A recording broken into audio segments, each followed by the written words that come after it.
What's going on, Tamers? Welcome to DigiPod, the digital podcast. I'm your boy Varney, today in the studio with not only my boy Dan, but our newest member of DGU, newest member of the podcast, our boy from Locals, Adrian. Adrian, what's going on, huh? I'm pretty good, man. Just chilling. I'm really excited that you guys asked me on here. Podcasting is one of my favorite types of medias, so I'm excited. Did y'all know? We need to have a replacement because that other person is very flaky. So we were like, let's get someone who's, can show up every once in a while. Show up.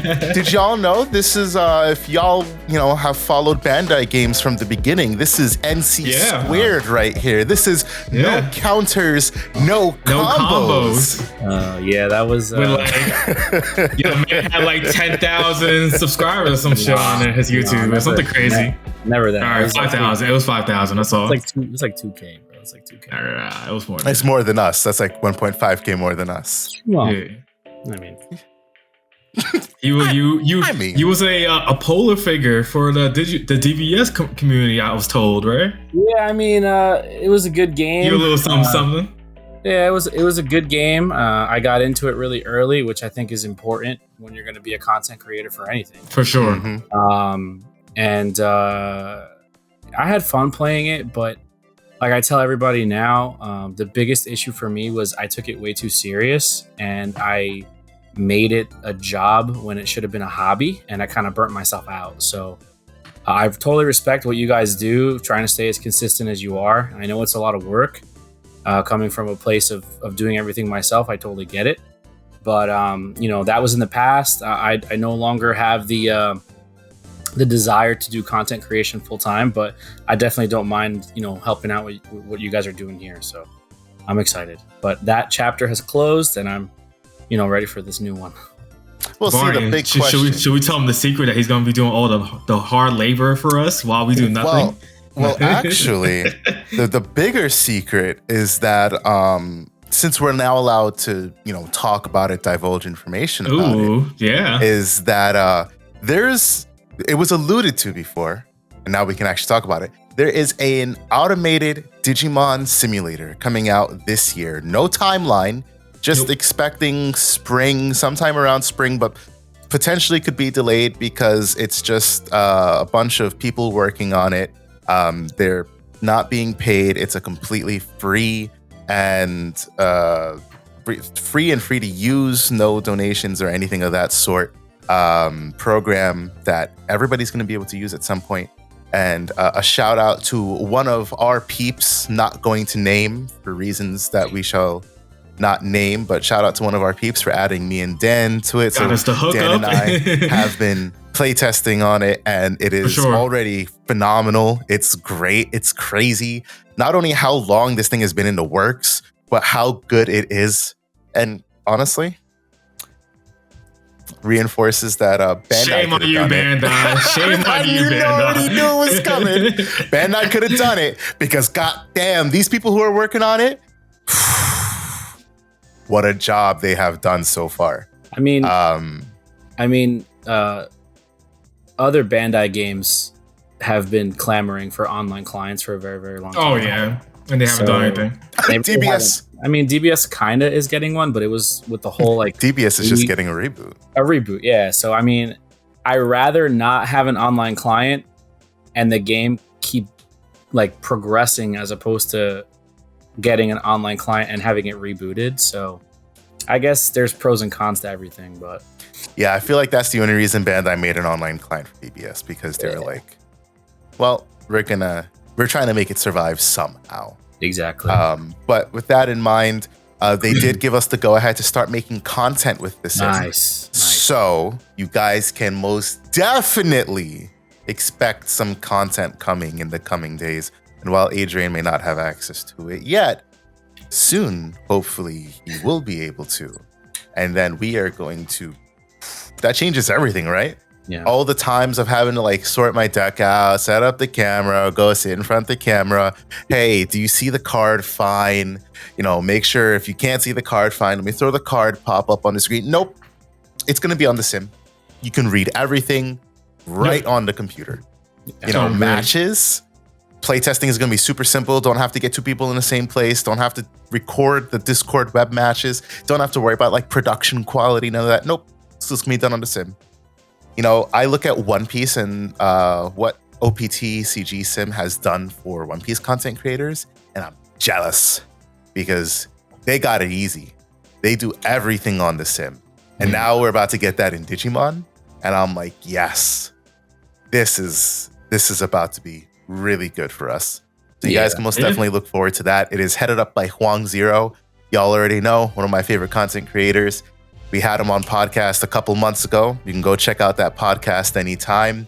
But yeah, it's absolutely wonderful. Join up in his Discord. You can get all the news. Follow him on Twitter and you'll see when this stuff comes out. But of course, you'll know because we'll tell you. We will tell you. For sure. When we know, you'll know type of thing. Exactly. That being said, no, we gotta get the real introduction. Like, we gotta get the real introduction. Yeah, Adrian, we can't just leave it. That's it. Who is this guy? I feel like I picked him up off the streets. You know, I was watching Rocky. One day I walk out, I see Adrian on the streets. I'm like, oh, Adrian, what's up, huh? He was doing the rounds of Digimon grind. You know what I'm saying? That's when we picked him up. Yeah, I was getting mentally and physically prepared for this. Collecting all those mental and physical trainings, huh? Correct. It's funny. You're not a blue or a yellow player. I'm a blue player. Well, he is a blue player. Oh, I guess you are a blue player. I'm a filthy blue player, yes. Yeah, you are a filthy blue player. Yeah. Also, Adrian, who are you? How did you get your start in Digimon? Why Digimon? What is Digimon to you? So it's actually a pretty funny story. I'll try to keep it short. I was in Target one day. Short. I was in Target one day with the kids, and I saw the All Force and Gallantmon starter decks, and I just picked them up because I've always been a big fan of Digimon. My son was interested in it because they look really cool on the box art and stuff, so we picked them up. But then I just kind of hid them away in the closet, never really did anything with them. And then when my youngest child was born, I took a break from playing DBS, and I was just kind of home rummaging through the closet one day, and I decided to just crack those decks open and just kind of sleeve them up and play with the kids. And the thing that impressed me the most about Digimon and those starter decks was the inclusion of the memory boosts. Yes. DBS didn't really do anything like that. Like the packaging for DBS was literally just cardboard and then the cards. And I was very impressed with Digimon and inclusion of the promos and the little memory markers and stuff like that. So I was like, okay, I can get with this. So we just kind of played a little bit, and then it was actually by accident that I stumbled upon BT8 with the introduction of armors, and Vmon being my favorite Digimon and O2 being my favorite season of Digimon. I felt like it was just like my time to get into the game. So I sold a bunch of like extra DBS stuff that I had, and it ended up buying me into Digimon, and I really haven't looked back since. So that's pretty much it. I enjoy the game a lot. I really like the memory system for its currency. I think that's very innovative, and it's what separates Digimon from other card games. I'm happy that we finally have a mulligan. Good lord, yeah. Yeah, because I can't imagine without it now. It's not a perfect game, but it's very fun. There's a lot more strategy behind it than you would think. So I really do appreciate like the whole chess match aspect of it. I don't play as much as I'd like to, but you know, there's real world reasons for that. But I'll be at locals this Sunday, and hopefully I can, clap some cheeks. Adrian dodges locals almost as much as our previous co-host, so don't let him fool you, all right? We're going to hop on here next week and be like, Adrian, how was locals? Oh, wait. He didn't show up. I mean, I like to keep everybody in suspense. If I show up, it's like an event, so we'll see what happens. But one thing you talk about is a very good point, and it's something that I get like really irritated when talking to certain people. It's the fact that you mentioned Digimon's memory gauge and how it makes like a unique and innovative game and what separates it from the rest. And that's the truth. Magic is mana. Lorcana, therefore, is mana. DBS and One Piece are some kinds of forms of mana. DBS is from hand. One Piece is your Dawn deck. I don't know Flesh and Blood, so I can't speak to Flesh and Blood. Grand Archive works a little bit different, and it is interesting how Grand Archive works. It uses kind of the concept of mana, but you get it back at the end of or the start of your turn or something. My Hero is an entirely different concept of a card game, but like I think it's the fact that like some of these games end up succeeding. The likes of My Hero, Grand Archive, and Digimon, they succeed because they're so different in the ways that they play compared to what we know. We don't watch. If Lorcana wasn't a Disney property, I don't think Lorcana would have taken off because 100%. It's the Dan IP. calls it Magic Light, and it is. It's Magic Light, but it's Disney Magic Light, so people will play it, myself included. Yeah. But like Digimon, it's completely different. The memory gauge it's supposed to encourage this back and forth between players, and then you start getting into the decks that cheat shit, and that's where it gets a little bit funky. But for all intents and purposes, that's what makes Digimon thrive. People play Digimon. Of course, there's the people like us. We love Digimon. We'll always play it. But then there's the people who play Digimon because they actually like the mechanics of the game, because it's different, because in a way it's competitive. And that's completely fair. I read a post today. Somebody was talking about how people treat One Piece, or how One Piece right now is what Digimon was in the very beginning. Events were selling out.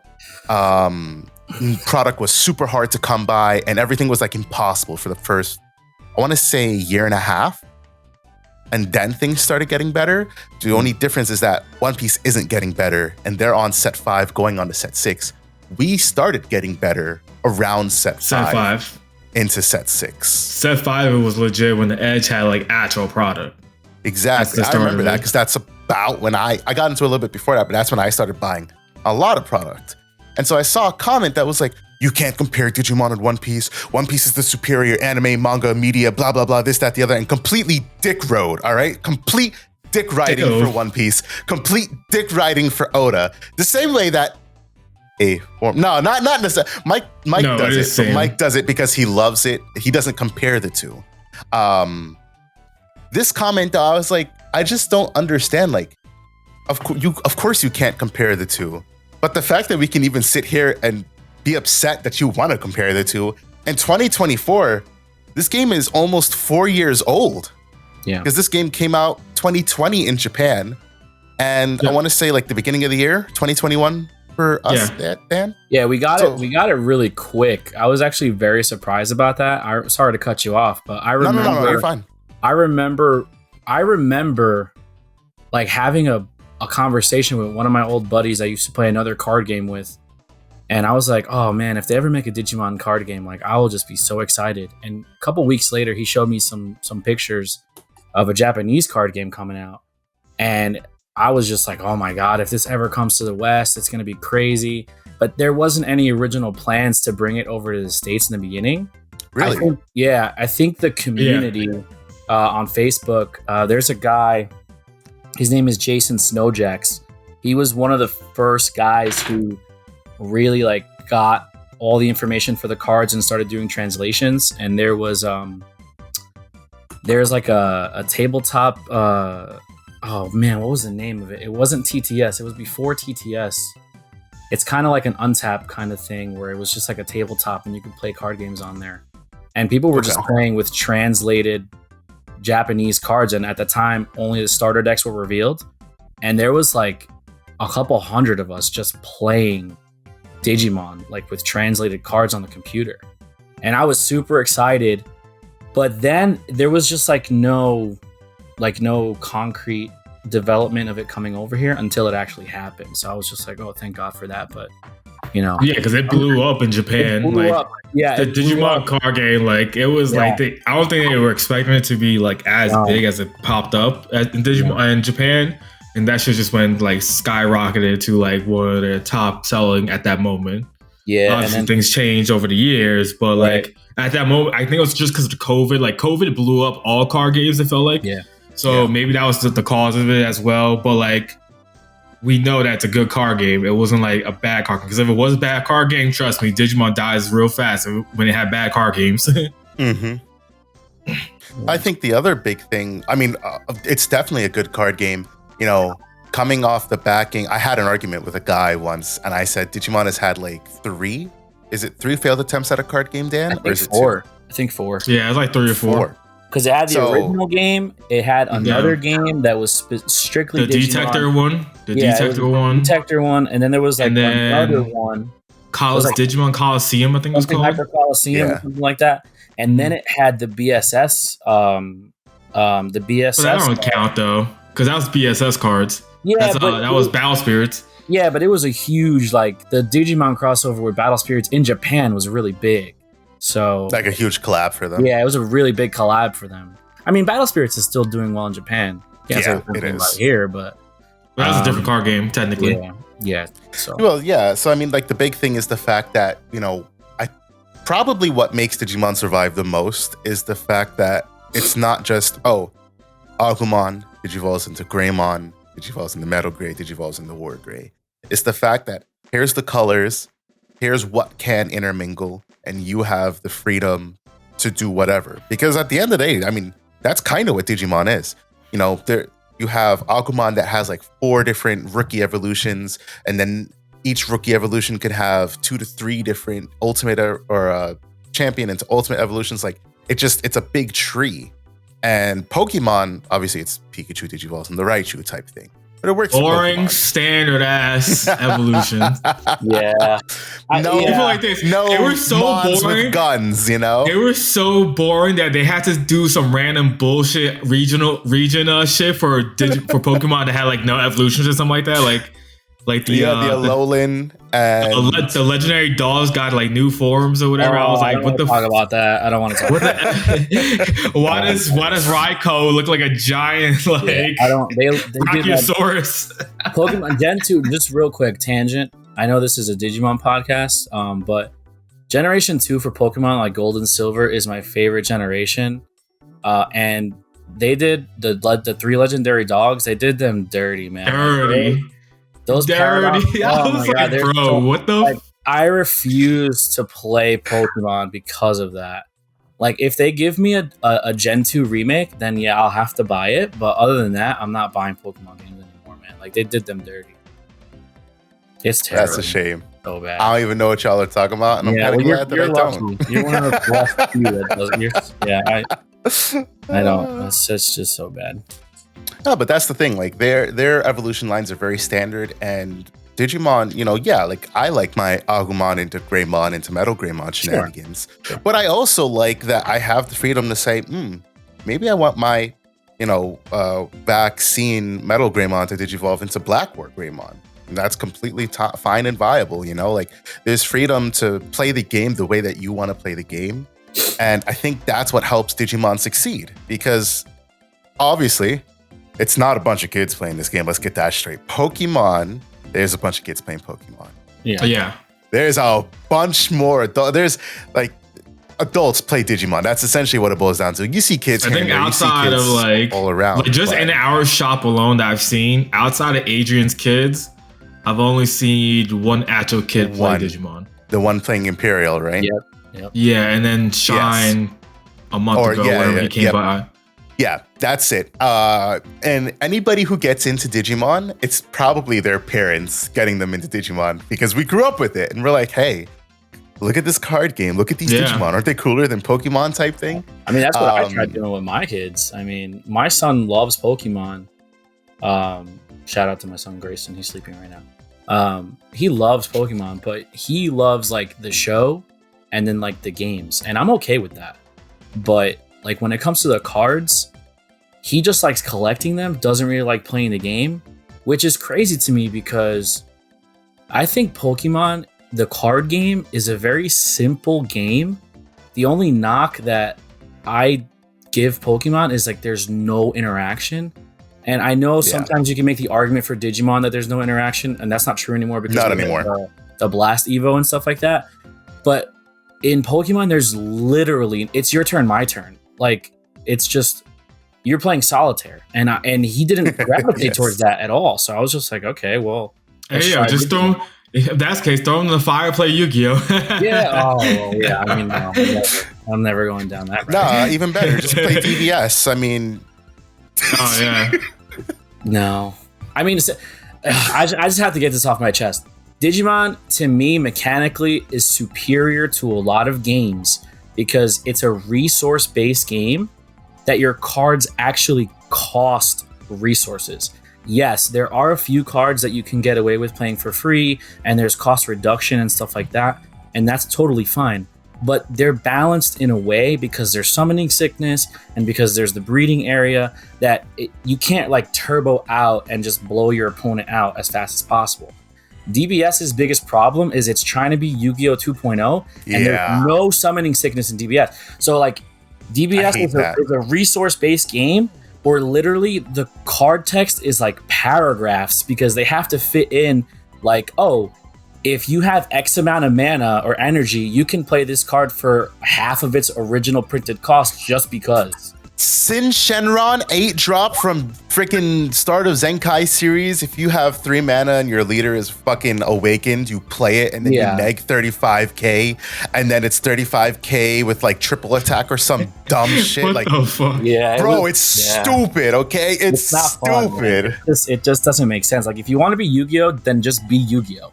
Like, don't say, "Oh we're gonna have energy."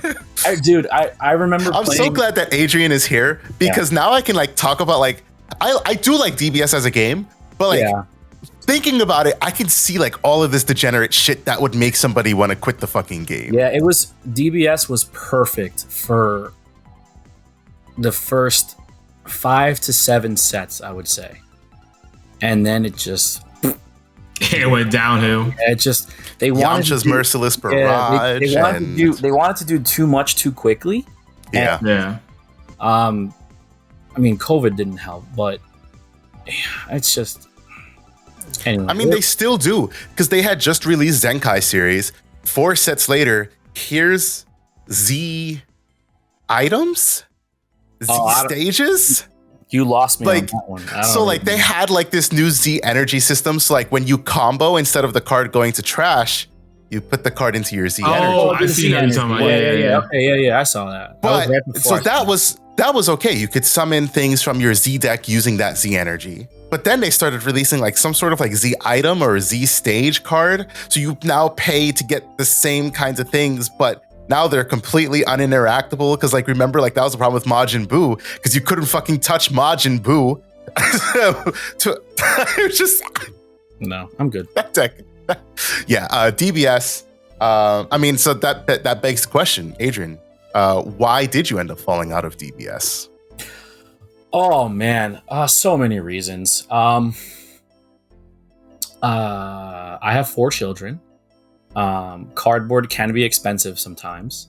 And the problem with DBS is if you want to remain competitive, you have to shell out money because literally every set would come out and there would be a new like meta deck. It never failed. Like, yeah, you would get some legacy support in some sets, but like the newer hotness was always like the best deck in the room. So you had to go through and DBS set ratios are not as tight as Digimon. Like if you look at a core set in Digimon, like a BT set, they range anywhere from like 100 to maybe 175 cards in the set. It's not even 175. Yeah, it's not even. Maybe like 150, something like that. 115. It's like 115 is the max. Really low. It's like 120, 130 the most I've seen. Yeah, you're proving my point even more. Super DBS low. Is in the 300s. They have 300 cards. Because they have a foil version of every card, and then we get the problem that we had in BT11, where like BT11 was foil versions of commons and uncommons, and they had it replace the slot of the rares. The rares, which fucked the ratios for any rares that you would get. Right. And DBS, I mean, just no. Yeah, and then the other thing too is. Oh wait, are you including like all arts in that number? No. Or are you just saying just base? Okay. No. Damn, there's 300 cards in a set and 200. Dragon Ball Z? 200. They would average 292 cards, new cards in a set. Damn. And then out of those 292 cards, you had a foil version of every common and uncommon card in the set. And then you had an FPR or an alternate art of an SR. And then you had your secret rare. Now, the problem with DBS is like, unlike Digimon, the secret rares were 1 per case. Not one per box. Damn! Oh my god, that's even worse than Yu-Gi-Oh! Back in the day, like when I was in DBS heavy, like playing heavy, I used to have to get cases of every set. Because I was playing competitively. I was making content. I played a new deck at locals every week for the content, for the gram, all that jazz, and it started to add up. And it's just like, okay, well, I just dropped $750 on a case of Dragon Ball. And I really can't sell anything because I need to complete. Because the prices are not even that. The prices are just so bad for Dragon Ball secondhand. Yeah. Like at least Digimon, yeah, you could make your money at least within the first few weeks. But in my experience, buying shit for Dragon Ball, bro, this SS Son Goku Another World Blitz, that card was goated. And that card was also dirt cheap. But it was a blue staple. Mm-hmm. But it was like $2 max. Mm-hmm. Like, it's insane, the prices. Yeah. Now, for all intents and purposes, Dan, the secrets in DBS, they're ultimates, meaning that they're only one per deck. Correct. So it's kind of like, get one, you don't need to worry about getting another one. Yeah, but you have to get the right one. But getting the right one. The right one. When I got in BT, whatever it was, Zenkai series, they had 3 secrets. One was shit, which was Bardock. That was super cheap. That was like $80 max. And then you had busted ass SS or Vegeta or Goji, whatever the fuck it was. Bitch was like $350 for a minute. Then you had the not so busted one, but also kind of busted one that was around like $250. That was some Goku card. Now they have one that just came out. It has fucking Victory Strike. You want to know what Victory Strike does, Dan? Sure. You win when this card attacks and the attack succeeds, you win the game. You win the game. Like it's Wait, bad. They really made a Victory Dragon in fucking DBZ? They've had it. They've had it since I don't know how long. Battle of Gods, Adrian? No, the first Victory Strike card was Tournament of Power, which was like an Tournament of Power. Right. EX set for Dragon Ball. That set's still expensive too. Yeah, ungodly expensive. Awakened Power is like a couple $1,000s.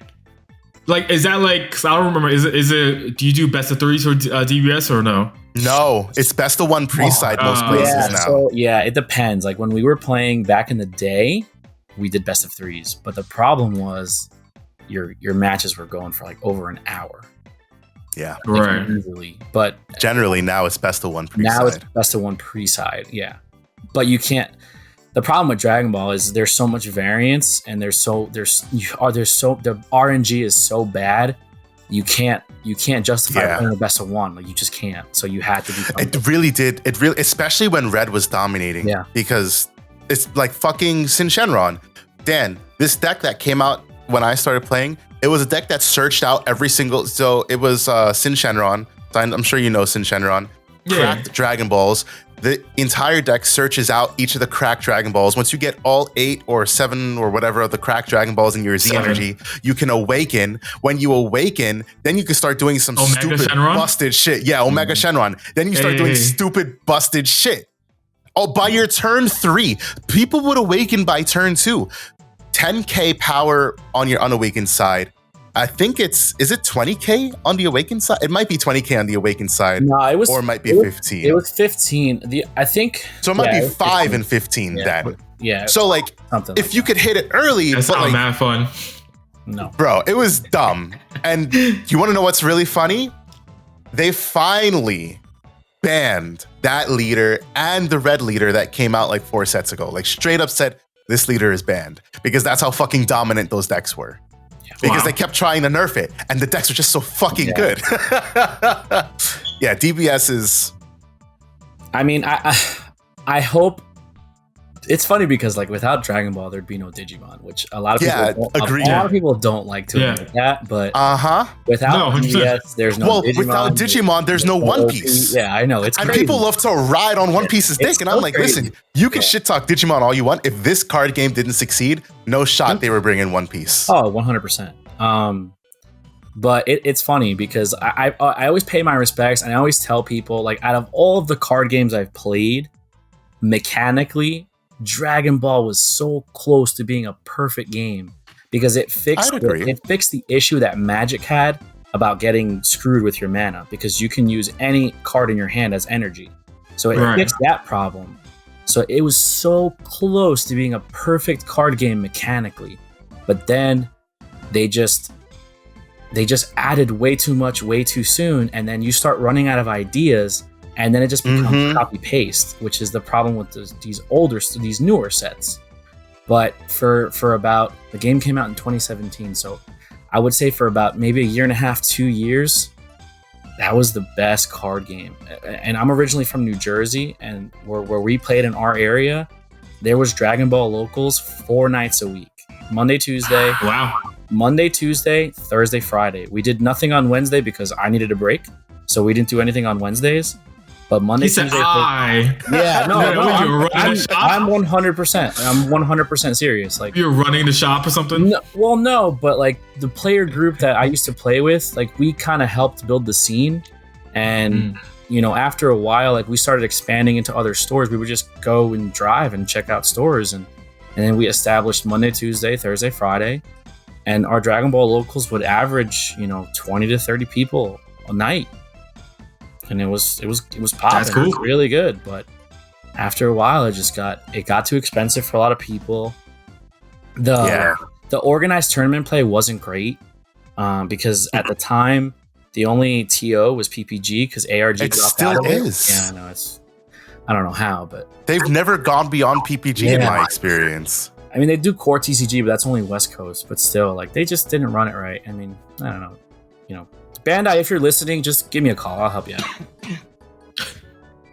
Yeah, I mean, so it's nice that we have Adrian on here because y'all get to hear a former DBS player, a former Bandai Games player experience about a Bandai game, not just Digimon.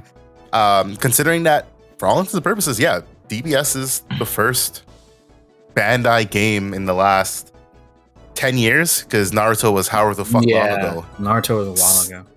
So like, you hear the gripes, like nothing's been fixed. What they tried to fix, they got more TO support. They got Play TCG and all the other ones, Carta and Top Cut all involved. And that was great until they started expanding games. And so, okay, now you've got One Piece and now PPG does DBS and then all of them are splitting One Piece and Digimon. And that's fine. Okay, whatever.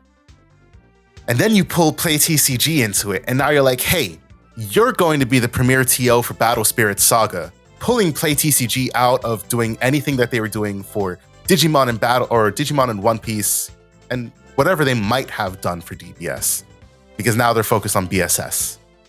And now you're about to introduce Union Arena. God knows what the competitive scene for that's going to look like. I don't think it's going to be anything phenomenal, to be honest. I do envision that that's a game. It's not going to flop, but it's also not going to be anywhere near the level of One Piece and Digimon. I think it's just going to be a collector's game. People like us, we're going to be like, oh, cool, Bleach or Yu Yu Hakusho or whatever. We're going to be like, cool, buy some of those cards and that's it. No competitive. We're not really going to do the competitive play aspect of it because we'll be focusing on Digimon. Anybody who switched over to One Piece is going to stay in One Piece because you make buku money playing One Piece as a card game. That's what I hear. That's what I hear, yeah. So, like, why switch to Union Arena? Like, I just don't think it's going to be anything big. But again, they continue to split and they're not... What they fixed, in a way, going from DBS to Digimon, they are now ruining by expanding very, very quickly without giving the proper support. But... yeah, we'll save our trash Bandai talk for another podcast. Just good things to know about from a former DBS player. Before we move on, we gotta talk because it's 34 minutes in. We haven't talked about locals. I didn't go. Neither did Adrian. Dan, how was locals? How was your 4-man locals, Dan? Hey, it was a fun time. I got a whole bunch of the new tournament packs. So I was hyped. I got a playset of the Agus. Let me get some Gamamons, though. I want them Gamamons. We'll talk about it later. I still need to get the Bulkmon. That's the only one I'm missing. Got the cute little promo card that does absolutely nothing for you. Which Pulsemon is it? Yeah, but which Pulsemon is it? The BT7 one? It's not bad. It's actually going to be very good in my opinion. Come with the Shroudmon deck. Because it's going to be the way to get yourself to 3 security if you're above the threshold. Wait, really no, easily, that's the on-play one, right? To trash? Or yeah. It's the one that only has inheritable. And it's the one that has only inheritable. I know you're talking about. Trash. Oh, it's the only one that has inheritable. Yeah. That is a really bad one. I don't even know. I forget which one that is. I think it's in the next set, BT8. I'll tell you right now. I take it back. As we're talking about, the BT7 one is going to be really, not like really good, but like it's definitely going to see play in the Shroudmon deck. Of course, with the OG BT. Yeah, it is a BT7. So, okay. When attacking, if you have 3 security cards, gain 2 memory. Oh, I'm thinking of BT6 then. For some reason, I thought that one came out in BT7. Yeah, you're thinking of the on-play one. Yeah. Okay. While you have 3 security, you gain jam, and that's that pulse one you're thinking of with the art. Well, at least I don't need to collect many of those. Who won? You? I mean, if you didn't win, everybody just... He didn't win. We have a problem. I lost. 4 people there. Damn. It was Ian who won. What did Ian play? He was playing Hunters. Ugh. Damn. Y'all got your ass kicked by Ian with Hunters of all things. Ian's not even a Hunters player. Terrible. I broke game 3. Dan's bricking woes continue. Hey, chat, listen, if you have any tips for Dan on how to not fuck himself on shuffling, just get good, bro. Just leave it in the comments and let him know what he needs to do so that he can shirk his shuffling woes before we go to nationals. Because I'm not trying to hear. You're going to hear it. I lost game 3 because I fucking bricked. Oh my God. Last year. Last year you said the same thing. Oh, I kept bricking. I did. What do we do? Meanwhile, Adrian, buy better sleeves. Adrian, Mr. 162. They were brand new sleeves that time. Oh man, 154. 112. Adrian ranked 112 at Nats, if y'all didn't know. Adrian was playing All Force right off the break, went over to Nats and showed it up. I don't know who. I mean, obviously, we don't know the placings of All Force players much higher, but 112 at Nats is a pretty fine achievement. Somebody top 32. Yeah, it was All Force. That was 16. Cliff. Yeah, Cliff. No, he was top 16. That was Cliff. That was our boy Lance's boy. Which, speaking of, we are going to Dan, myself, and said Ian, also known as the Dirty Side Stacker, are going to be Harold are going to be. I said Harold. Just double check. We're going to be at a case tourney in Connecticut. So if y'all are in the area, we'll be up there this coming Saturday, the 20th. Oh, it's that. So are you guys not going to locals on Sunday then? I'm not going to locals on Sunday. I'm not going to locals until EX5 or until at least EX5 and then until like BT. EX5 is this weekend. Yeah, but I'm not coming for obviously I'm not coming for that. Varney makes excuses to not show up to locals. I actually don't make excuses. I just blatantly say I don't come and you don't like that, so I give you excuses. Like that's what it is. Exactly. I tell you I'm not coming, you're like, oh, why aren't you coming? And I'm like, well, so I guess I'll feed you some bullshit excuse. You're gonna be together on Saturday though? Yeah. Can you give Dan my stuff? Oh yeah. So I can get it from him? Because it's been a minute. I fucking forgot. Yeah. Anyways, so we'll be there. I forget what the shop is called, but if y'all are in the Connecticut area, Connecticut's a small-ish state, y'all will know. So we'll be there for the Case Tourney EX5. That's our boy Lance, aka Giratina Gaming. Not hosting it, but he'll be there. He's the one who let us know about it. That being said, let's move on to our poll results in our Q&A. So last time I asked you guys, what do you think about rotation in the Digimon card game? Why is it or why is it not a good thing? Jay Stort said, I don't think we need it. It's not like older decks like Lord Knight are still topping. I'm also from Yu-Gi-Oh! And enjoy having everything available. Yes. As you said with Pokemon, they would just reprint the cards. Correct. And then Ray said, the next time someone mentions rotation, let them know that War Greymon will be getting multiple new cards or refreshes every rotation and watch them never mention it again. So, I mean, this is a perfect question for you, Adrian. My thoughts on it. Why the fuck do you want rotation? Like, nobody has come out and said any good reason on why this game should have rotation. I mean, so the only reason I can think of rotation existing is for revenue. Like for Pokemon, that makes sense. They do rotation because they're constantly recycling a lot of their staples. Now the problem that I shouldn't say the problem, because Pokemon is probably the most successful card game next to Magic, if not more successful than Magic. It's also dirt cheap. Yeah, that's the thing, is Pokemon, their staples are cheap. But those are the cards that get rotated out most of the time. So it's kind of like a catch-22, because they want you to buy new product because they're printing new staples, but the staples that they print don't hold a lot of higher market value. Now, yeah, you have like alternate arts and stuff like that, I'm sure, but I think for like game mechanics or like the playability of your game, I think set rotation just kind of kills it. I mean, there was talks about, I hate keeping referencing Dragon Ball, but there was you have to. That's your purpose, Adrian. Right? Yeah. Well, NC squared. Yeah, there was talks about set rotation in Dragon Ball, and that it would have killed the game way faster, because in Dragon Ball there was a lot of cards from set 1 that were still being used. Like Sensubin was a set 1 card. I was just gonna say fucking Sensubin. Furthering Destruction Champa was a set 1 card. Like there was a lot of cards that were from older sets that were being used. So for Digimon, I mean, Digimon does a really good job of not only introducing new cards to the game, but also supporting older archetypes. It might take a little bit longer to support the older archetypes unless it's like a protagonist deck, like a Vmon or like a Greymon or something like that. But I think for the most part, they do a really good job for introducing newer cards for older archetypes. Like look at the Galmon, like the Galgamon stuff. Like Galgamon came out in what, like BT3?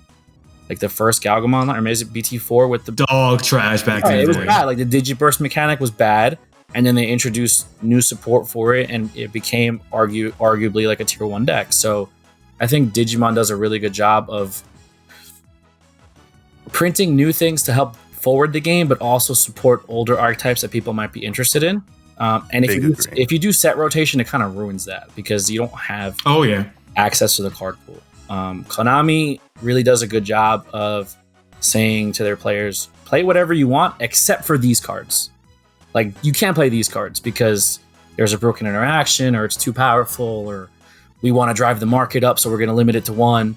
So I mean, that's fine. But rotation, I don't think rotation is a smart, unless you're going to do it in a limited format, which I don't think Digimon's ready for that yet.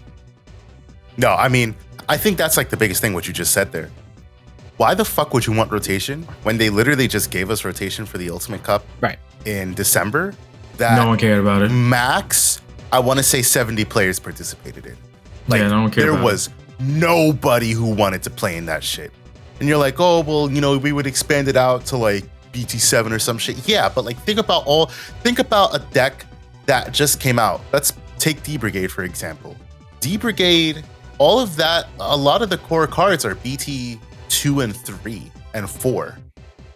On deletion, Commandramon, Decoy, not Decoy, that's BT5, which might still be counted in the rotation thing, but like, there's just like, why? Like, there's no reason for it. It's just dumb argument. Yeah. I don't want to hear it. I think the other problem too, just real quick, is I don't like being forced to play a certain way. If I'm going to spend my money on your product, and I'm going to, dive headfirst into this kind of a hobby, which really just stems from competition at the end of the day, I want to be able to have all of my tools, to my advantage. Like, I don't want to be able to say, okay, I can't play this card, so I have to find a worse card to play that's going to give me a similar effect, right? So I don't like being forced to play a certain way. So that's just me personally. Rotation only makes sense in a world where you're not doing well financially and you need to push product. And Digimon does not suffer from that. So I don't really see it benefiting the game at all, to be honest. Yeah, agreed. Now, the next thing, the poll, I asked y'all, do you think English exclusive sets should be a thing? And I gave them 3 options. I said yes, 100%, maybe, and nah. What do you guys think the split is on the votes? We had a total of I'll be very votes. surprised if no was the highest. I think it's either going to be in the maybe or 100%. You mean English exclusive sets or cards? I said sets because our last podcast we talked about English exclusive sets, but also just entertaining the idea of we talked about English exclusive like archetypes in sets, not exclusive sets. Oh, like how Konami we did talk about English exclusive sets, but yeah, archetypes. It was more of a talk on it was sets we were referring to, but it was archetypes and cards. That's like the main topic. I mean, I think it's unfair for us to answer that question because it's geared towards us. I mean, if you were to ask like Latin America or Europe, they would probably say no 100% because they're not going to be able to benefit from it. But North American meta. No, I don't mean it's not just on North America because JP considers it's JP and then the rest of the world. Right. Okay. English Digimon is EU, us, Latin America. Okay. Yeah, so basically the two different formats of the game. So anybody who plays the English format. So I'm okay with it only because the game has been out longer in Japan and they have cards that we don't even have yet. Like how long did it take for us to get the training stuff, right? Or how long did it take for us to get the security rookies? So I'm okay with it. I'm okay with it because Japan gets to have their cake and eat it too, because they're the first ones to do everything. Like they're the first ones to establish the meta. They're the first ones to get the cards. They're the first ones to set the ban list that's going to affect us months down the road. So I'm okay with it if we're getting like exclusive stuff that they can't get. But if it becomes like, oh, we got this English exclusive like archetype that is by far the best archetype in the game, then that can become a problem. But that hasn't happened yet, so I guess we'll just have to cross that bridge when we get to it. Dan, do the archetypes that get released in English in Yu-Gi-Oh, do those ever get released in Japan? Yeah, after a while. After a while, yeah. Yeah, I mean, that's what I would imagine. Now, our audience, they were very split. We had 5 votes for yes, 5 votes for maybe, and 5 votes for no. Wow, I was not expecting legit like that. A very even split on English exclusives, and I think it's fair. I mean, I guess what really depends is what are the backgrounds? What card games did you come from? Did you come from? I was about to say, I guarantee the ones that said no did not play Yu-Gi-Oh. I guarantee it. Or they did, and they were scared of burning Abyss and Cosmo. Well, yeah. That's the problem is when those TCG exclusive archetypes for Yu-Gi-Oh came out, they were by far they were really good. Really good. Like when Cosmos came out and when BA came out, they were just the best. So it's like, yeah, I have a problem with that. But if you're gonna make exclusive just like cards here and there, that's fine. I mean, that's okay. But an archetype that's gonna dominate the game, like if Shine Greymon was exclusive to English or exclusive to the rest of the world and Japan didn't get it, they'd probably have a problem with it. I mean, I agree with you, but at the same time, it's just like you said earlier. They get the cards first. They get to make the meta. Yeah. But fuck them. I don't give a fuck if they're upset that they don't have a fucking archetype. They don't have an archetype for 2-3 months. Then they can feel our pain when we don't get the promos for X amount of time. Well, but, I mean, if it's gonna be that quick, like if we're gonna get an exclusive archetype and they're gonna get it 2 months later, then that's fine. But, I mean, that's what I would imagine. But then that just requires Bandai to not be Bandai. That's a tough ask. Yeah, I mean, it's because I don't think, even though it's the same game in both Japan and everywhere else, I don't think that they're like it's run by the same team. Like I think they have a Japan team and then they have an everywhere else team. So, I mean, I'm glad that the game is here. It just, to me, it doesn't make sense why we're still so far behind Japan. But whatever. Would you like to see a unified set release? I would love to see a set release, a world release. Japan is on what? BT what right now? 16, and we're getting EX5. So we're 2 sets behind Japan? Yeah.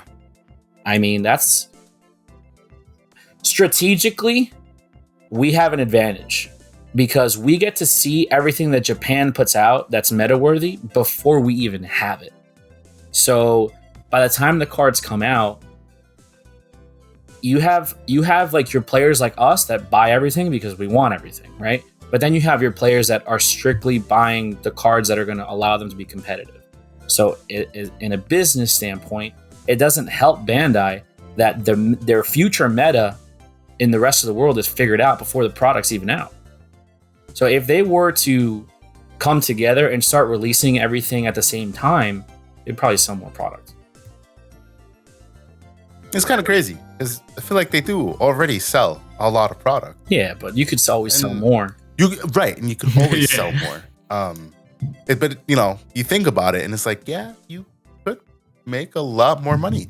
We would literally just hand you $1,000 if you had something that we're just like, fuck it, $1,000 it is, Thus is the duality of card players. Yeah. But now, moving on, Tamers Battle League Week 5 happened last week. That saw Radioactive, our boy Brady, taking home the dub, second dub of the season, with none other than Shine Gray, proving that Shine Gray is still a deck to be feared. Second place was Michael 74766 playing Red Hybrid, continuing to be the bane of my existence because I lost to that in my first round or second round, whatever it was. I came in third playing Anubismon, but I also had a bye, so it doesn't actually count. And then Mixie came in fourth, also playing Anubismon. Mixie, one of my proteges. I've coached him on Metafy, and he worked his way into a top 16 in one of his nationals. So nice, wink, wink, very good. Nudge, regionals. You know what I mean? One of his regionals. Yes, one of his regionals, right? So wink, wink, nudge, nudge there, just in case you guys are, wondering. That being said, week 6 is occurring this week, 15th, the 19th. Mm-hmm. Oh gosh, 19th. The day before you go on your trip to Connecticut. It's fine. I got to get the practice in because Nationals is next week, and I refuse to go there unprepared. Week 6 is occurring this week, so y'all got to get your practice in if you're going to Nationals.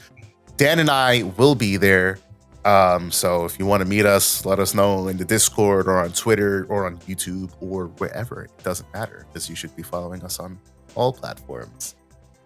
Now, with all of that in mind, Dan, what do you think about BT16 coming up? Mm-hmm. BT16 Secret Observer. That's what it's called? As it's so called, yeah. It's a really weird name. Feels like Beginning Observer. Yeah.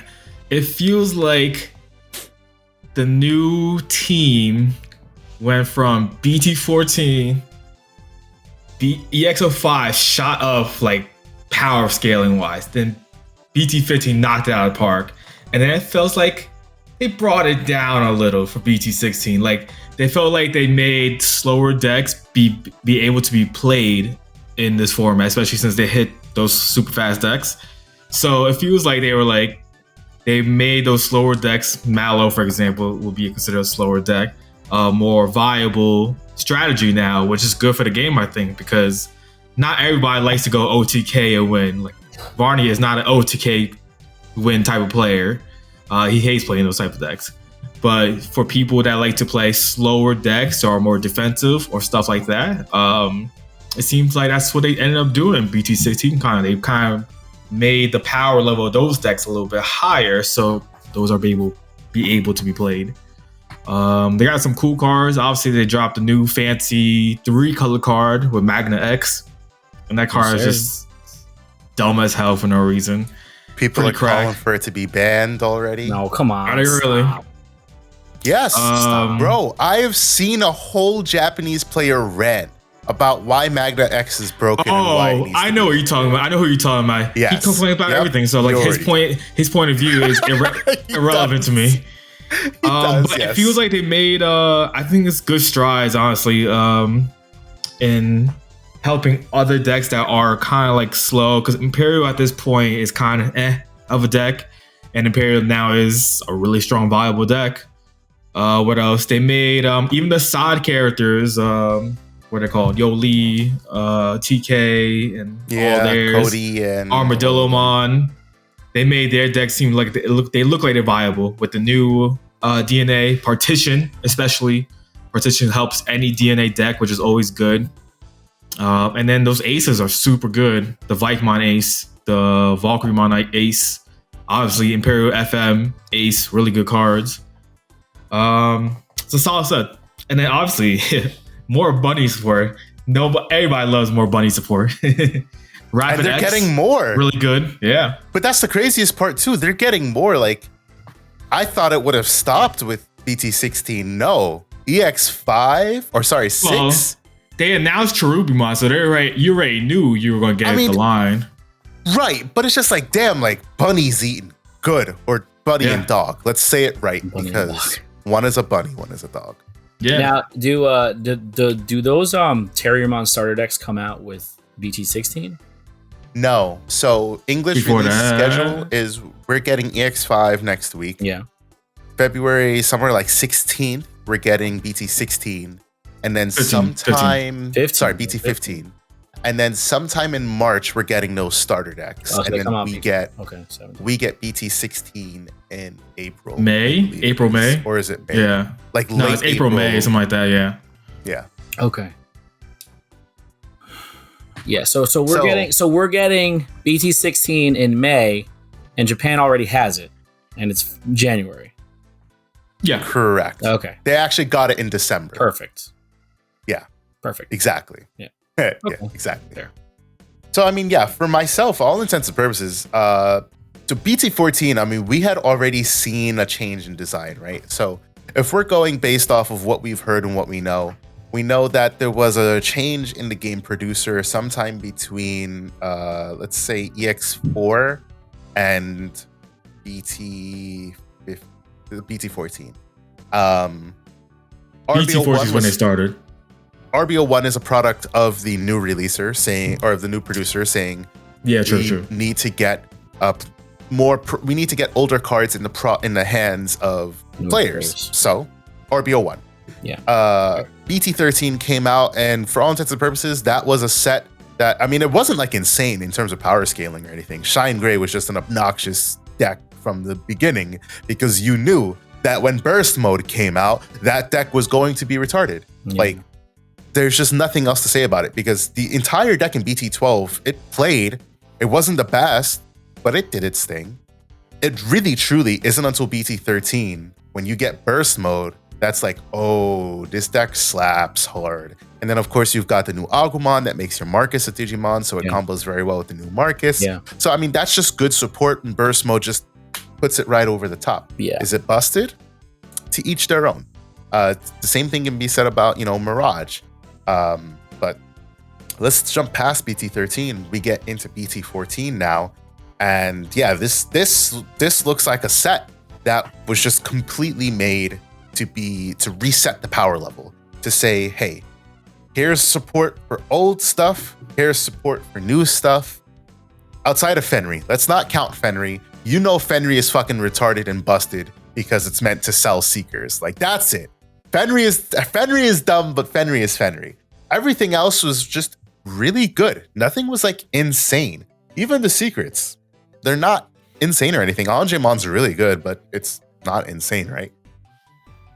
Then, like Dan said, we get to EX5. No, the floodgates open.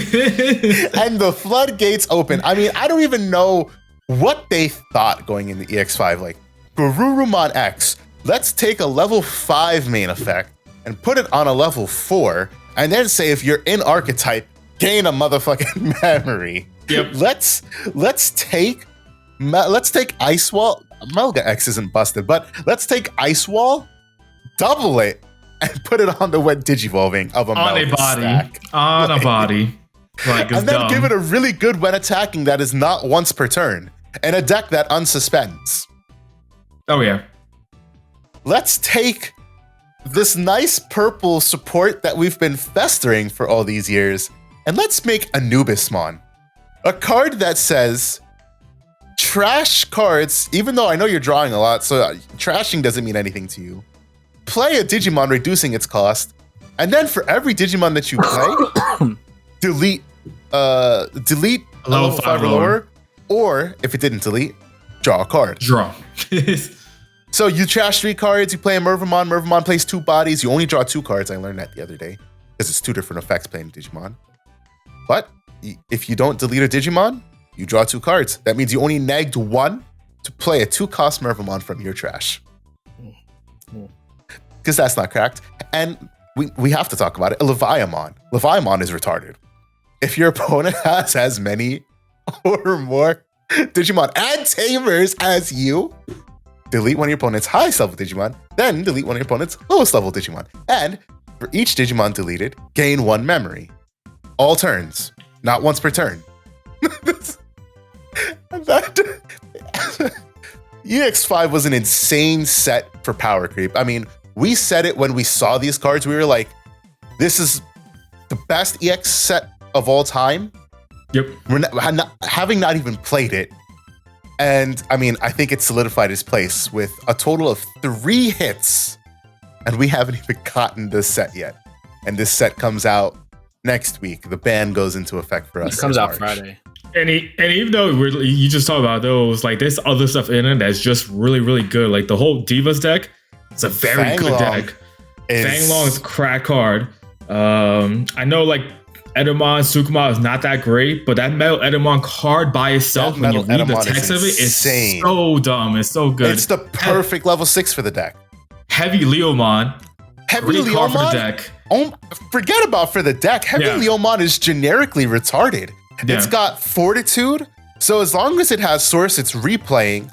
It has a when Digivolving and the on deletion to de-Digivolve 1, then bottom deck a 6k or lower, and at the end of the attack, bottom deck a 4k or lower, and if you didn't, unsuspend it. And it's black and green, so it's searchable by a black and green deck that's going to get replayed if it gets deleted in security or by your opponent's Digimon. Like, this card is dumb. I think people sleep on this card a lot. 100%. And then also you get Leopard X in that set, so that's a very strong card too for like the board swarming Leopardmon deck. It's just a lot of really, really good stuff. And you guys forgot to mention the Grace Nova. Don't say Grace Nova. You got I mean, I'll say this because of the combo, the Galaxy Loop. If you think about it, it's like, oh, this is all because of this. That's you really 4. think about it, right? Yeah, that's with the Zubamon deck, right? The Zubamon a promo that we get at the same time. So yeah, it was a it's really cracked the EX set for sure. I mean, okay, Grace Nova. Dianamon is insane. Really good. Yeah, so is good Apollo. Lord. Apollomon is good. Don't get me wrong. Yeah. But Dianamon is... This card has a when Digivolving and a when attacking. For each of its Digi-Evolution cards to trash one of your opponent's Digi-Evolution cards. So if you have a whole stack, 2, 3, 4, 5, you're trashing 4 cards. And then, until the end of your opponent's turn, all of their Digimon with no Digi-Evolution cards can't suspend, meaning they can't attack, you can't activate effects, etc. And then, when a Digi-Evolution card is trashed, unsuspend her. Comboed in with all of the generic good blue source strip support that blue has, and also having blocker on a main body. Yeah. Like, this is, it kind of feels like this is what Hexablau should have been, that it wasn't. And it is why, people are like, well, I can play Dianamon and Hexball. No, you're just going to want to play Dianamon at the end of the day. Like, everything will lie down in the face of Dianamon, Yeah. And I'm not going to lie. I'm not a blue player, even though Ian might call me one. But I do one of my favorite Digimon games were the World Dawn and Dusk. So the concept of playing, Grace Nova or a Dianamon deck is appealing to me.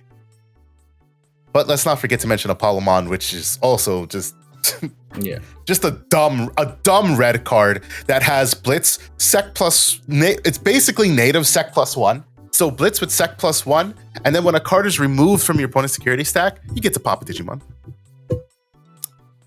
in the Grace Nova deck, this is really good. And so talking about EX5, let's jump into BT16, right? Because you're like, oh my goodness, EX5 was insane. BT16 is about to be... BT15.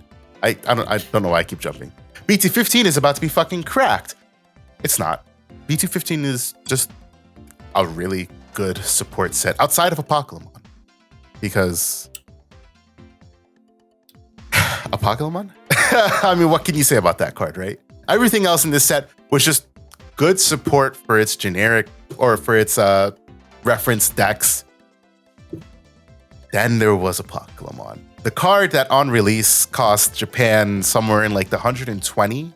They were paying like upwards of 120 per Apocalypse over there. No other card from this set. I guarantee no card from this set even encroached like $40. And for us, I mean, we know Apocalypse is hit, so I guarantee Apocalypse is still going to be $50 if we're lucky, max, for the alternate art. I mean, I guess for me personally, the most insane card of the set, outside of Apocalypse, is a rare. Dan, you know what I'm talking about? You have an idea? Did you not forget about Levia X? Levia X, we'll get there. Levia X is dumb on its own, but it's a separate thing. Okay. Plesio that gives... Oh, the Plesio X, okay. Plesio X. Plesio Great X, card. Which is just... when digivolving and when attacking, to return one of your opponent's Digimon with as many or fewer Digi-Evolution cards as this Digimon to the hand. This is a Plesiomon X antibody, okay? The Goma X came out in this set.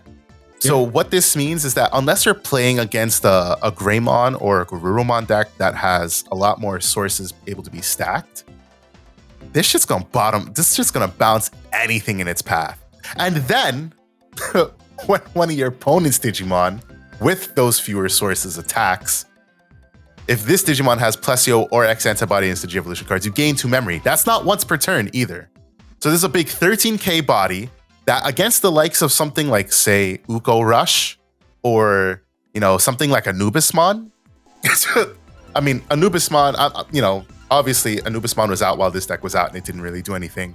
Maybe that's due to the speed or just Japan specifically, best of 1. I don't know. This is a card that easily shuts down go wide strategies because you have to get rid of this thing. You can't let this thing stay on board. And unless you're going to raid, but you can't raid, like that's just, there's a lot of things that this set releases. Hey, Rosemon X as well. Rosemon X is pretty fucking good. Not busted, in my opinion. Just really fucking good. Suspending, basically doing a perma suspend on one of your opponent's Digimon and their tamers until the end of their next turn. And then whenever they play something out, you suspend that Digimon down. And then when a Digimon moves from their breeding area to the battle area, you can suspend that Digimon. So it's kind of like a perma board lockdown. It's just unfortunate that we haven't had like a really good Rosemon. Like all the Rosemons have been okay. Nothing too cracked. And then there's Rosemon X, and it's like, well, I have to play a Rosemon. Which Rosemon do I want to play? And then, like Dan said, there's Levia X. Levia X is just... There's a reason people are calling for Leviamon to be hit. I don't think it needs to be hit because, I'm going to be playing the deck. But, I mean, for all intents and purposes, this shit is dumb. It's a trash effect all turns.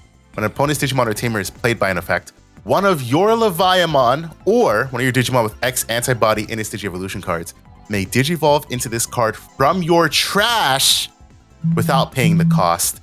That is an all turns effect.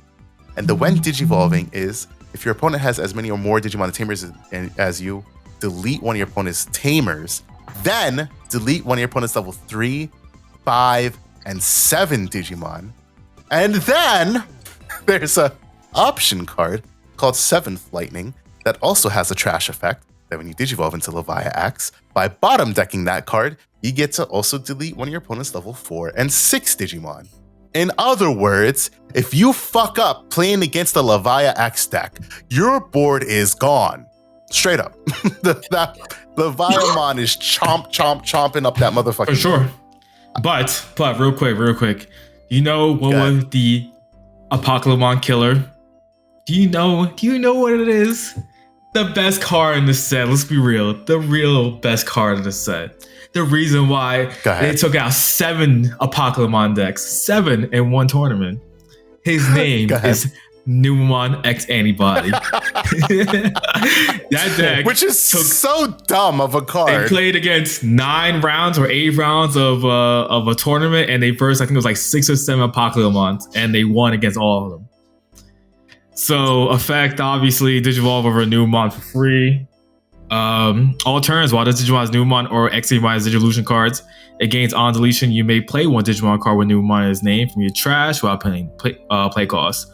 And then inheritable, you may play one Digimon card with Numemon in its name from your trash without paying a cost. So same effect basically, but the crazy thing is like, you're like, oh, Numemon, cool. You can play a level 6 for free. Mm-hmm. Platinum Numemon is a level 6. Its name. Yeah, Platinum Numemon is a level 6, and then there's a lot of shenanigans. You could continue going with the Monzimon line and all that stuff. But I think as a whole, the set was just really, really good. And then you didn't even mention the other secret Melgo. The Melgarurumon just makes Blue Melgarurumon give good. Invade. So now you give Melgarurumon, who has protection from battle, and now he has protection from deletion effects. That's a really good card right there. Not just really good. It's just immediately goes from playing the purple base to the blue base. It just because Apocalypse was just so like head and shoulders above everything else. Like nothing matters. But like when we get BT15, we're gonna see this Melgo version be cracking all over the place because that's how good that the new secret rare is. But even outside of that, I mean, just like outside of those busted cards that we mentioned. Mainly being Levia X, to be honest. It's just a lot of good generic support cards. Like, you got support for Digipolice. Machine Dramon got fucking solid support in Marvin Jackson. Machine Dramon's gonna be a player, I think, for us. Mega Dramon, I mean. Oh, no, it's both. They got a Mega and a Giga Dramon. Yep. You've got freaking Omekamon for none other than the Ultra S High Roll deck. Love it. You've got a Cross 2 for Cross Hearts. Even though it's not a Cross Heart type, but it's still a Cross Heart card. Like, it's just insane that the amount of stuff that came out that said like, hey, here's this new busted shit, but then also here's like a lot of good generic shit that we know you guys can really use in playing your decks. And then we jump across to BT16, finally, the one I've been calling out for all this time. That introduces even more of the same. We got Phoenix X in this set, which is another rare, but that is insane for just being a rare. We got a Valkyrie Ace. That's like, oh my good lord. That is a really good card. We got a Galgamon and a... I would say Goldramon X is another really good card as well. Goldramon is really good, and God knows when we get like actual good support for that like that's a card that's gonna see play. We got a Galgamon and an Agumon that is both support for the Night Fang Light Claw deck that is Grace Nova, but is also support for their respective decks if you want to play them there. There's nothing saying that you can't. Imperial gets a whole other new line again, but be expected.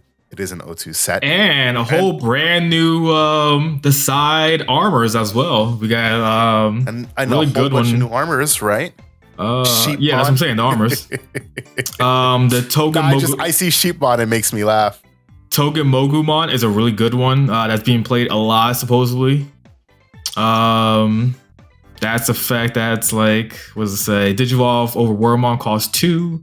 Digivolve is also for 3 over blue and green. It's a blocker plus armor purge. There's no blockers besides Magnamon, right? And I believe, right? Yeah. It's just Magnamon. No. All turns, once per turn, when an opponent's Digimon becomes suspended, trash the top Digivolution card of one of their Digimon. Then one of their Digimon with no Digivolution cards can't attack or block until the end of their turn. Really solid defensive type card for them. I was seeing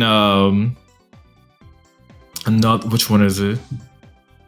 One of the other ones was getting a lot of play. Yeah, I'm trying to find it right now. That was getting played a lot. I don't know about the armors, but Vmon is a red and blue line, which means it's playable in Virus Imperial if you want to go that route. I found it. So this one is more of a. I think I'm seeing this be played in the new Fenrir deck. Sethmon. So Digivolves for 3 normally over purple. Digivolves over Vmon for 2. Armor Purge. When Digivolve when attacking, you may choose one of your Digimon. Delete one of your opponent's Digimon with DP less than or equal to that Digimon's DP of your chosen Digimon. So really solid armor. Even in a regular armor deck, if you just like want to be an armor just fanatic and just want to play all these new ones, you can, and it will work because they're really good stuff. Yeah, that's true. I mean, you could just. I mean, this is an easy way to pop. Like, it's just another Black War Growl for all intents and purposes. Being able to pop floodgates because you just Digivolve, delete itself, Armor Purge, delete the opposing Digimon, then you just Digivolve again. Like, it does enable some stupid shenanigans. The bunnies, obviously, Rapid X, but then we've also got Terrier and Lopmon X, which are not insane. Good cards, though. Good cards.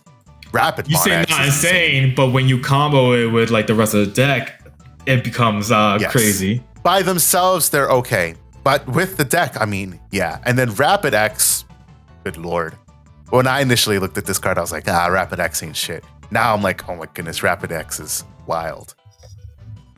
Cherubi X as well. I don't know if you mentioned that kind.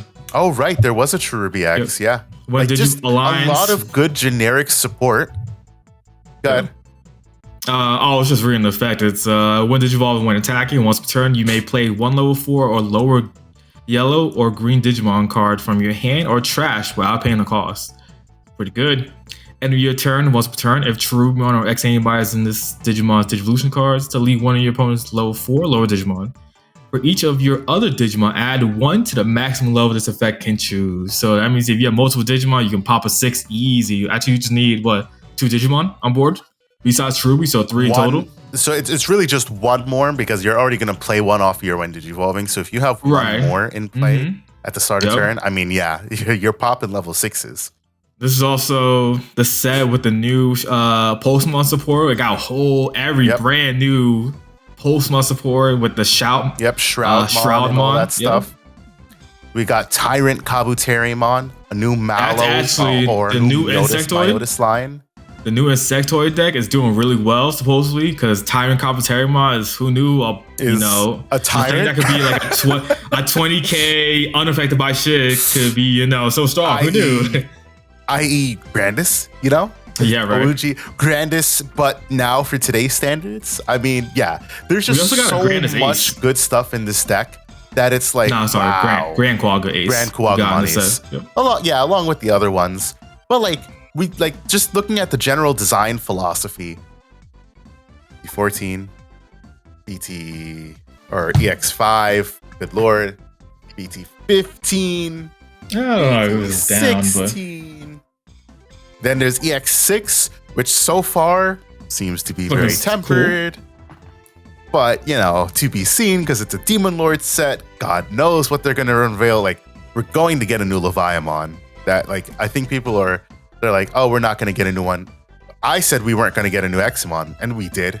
It wasn't an Examon that I wanted, but we got one. So if they're going to do a new Leviamon, it's going to be a very simple, not busted Leviamon. And the same thing with what other Demon Lord? I don't think there's really another Demon Lord that got recent support. Beelzemon will probably get something not for a Beelzemon deck, but probably for whatever shenanigans that a Gudamon will do. But just there's been a good change of pace recently.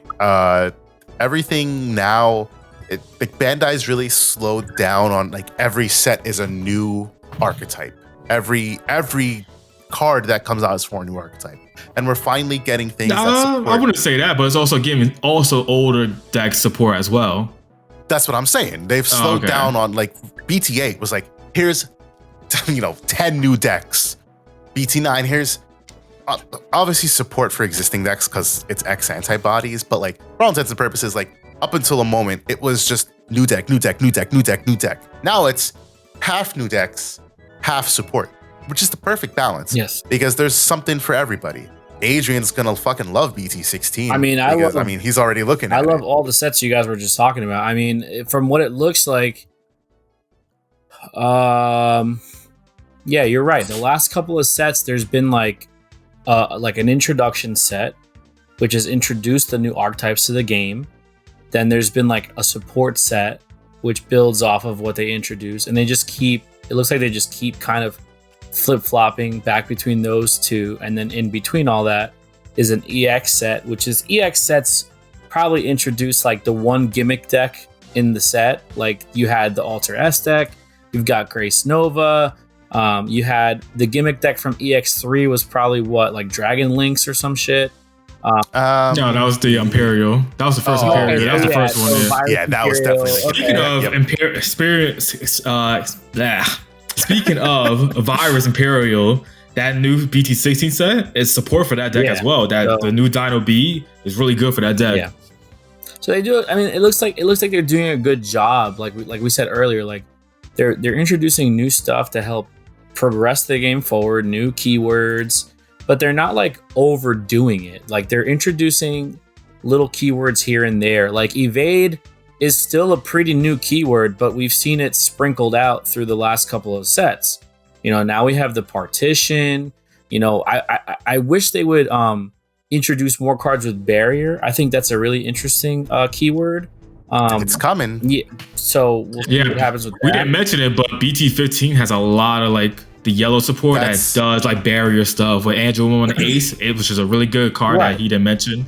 Which is a surprise because Varian loves yellow stuff, but didn't mention anything. Right. So it's interesting because it looks like they have a plan, like they have a direction that they want to go, but they're not overshooting it. And I really do appreciate that, like strictly as a consumer, because it feels like, okay, I just spent, X amount of dollars on whatever it is that I bought, but it's gonna have life. Like I'm gonna be able to play with these cards for a bit. Like like armors got introduced in BT8, and now they're still getting support in BT16. So, it's nice. The Ukamon stuff for me is insane. Ukamon, I think the new Ukamon and the Ukamon is crazy. The Ukamon stuff I think is crazy. Having a rainbow rookie that can just digivolve on whatever the hell it feels like digivolving on. Two of them now. Yeah, we got two of them now. And I think the tamer, like the new Louis tamer, that's a white memory tamer. I think that's super interesting.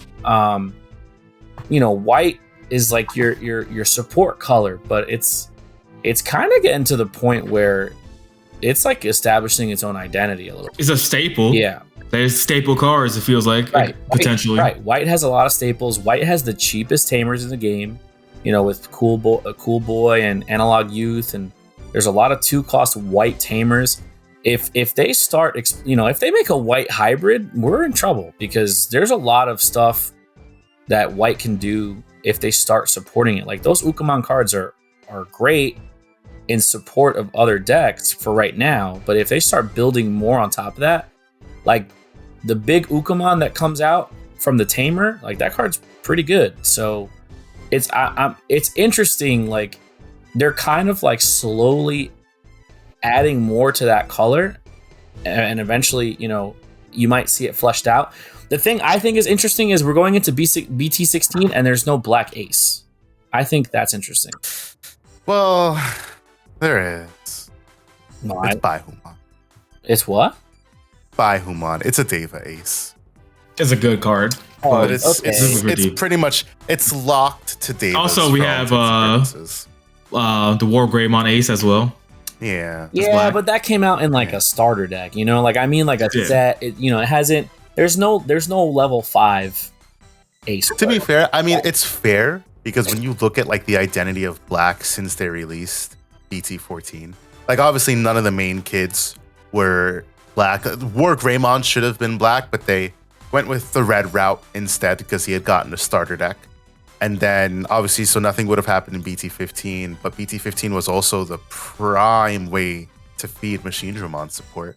And God help if you give Machine Dramon decks a reason to play any sort of ace card. Why not though? Like every other color has an ace. Why not black have an ace? Like, well, I specifically Machine Dramon having an ace. Pass. Black cards matter too. Fuck Machine Dramon. Yo, I'm still crying over there. But Machine Dramon doesn't. Black cards matter. Okay, so they need black cards, black lives, black. Well, I'm just went political. No, but always got ruined something. Yeah, right. Always.